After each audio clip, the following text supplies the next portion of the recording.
अवध में दर्शन पाना है, राम मंदिर बनवाना है।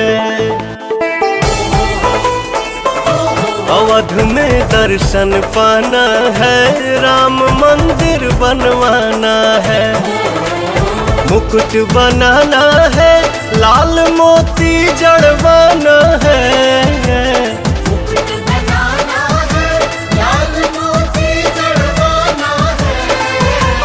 मुकुट बनाना है, लाल मोती जड़वाना है। अवध में नाच के गाना है, राम मंदिर बनवाना है।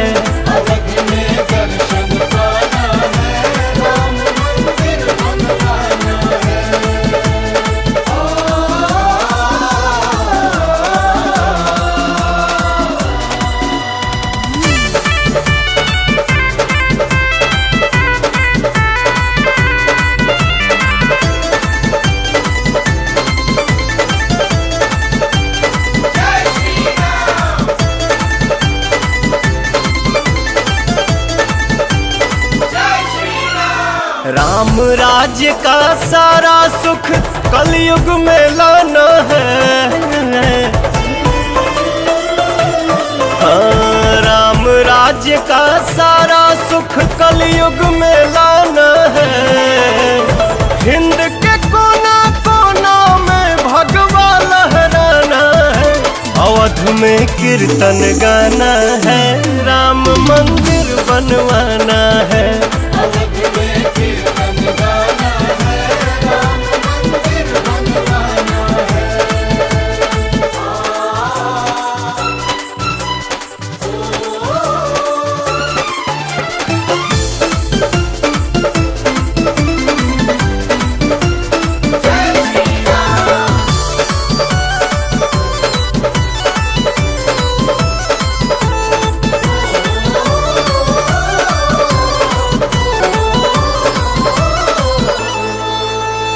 पावन यहाँ की माटी माथे पे लगाना है।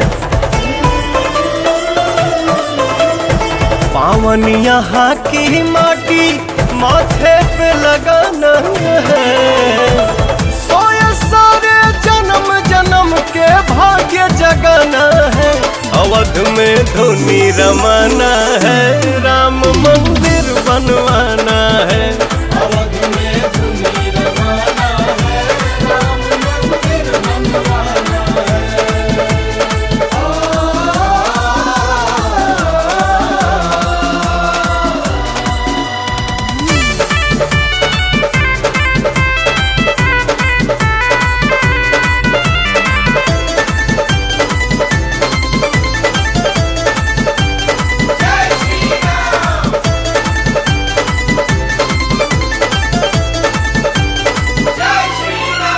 राम लखन संग सिया दुलारी देख जुड़ाना है।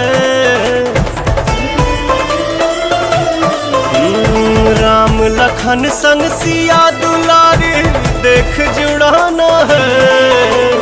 बैठ के हनुमत जैसे चरण में चंवर डुलाना है। अवध में अलख जगाना है, राम मंदिर बनवाना है।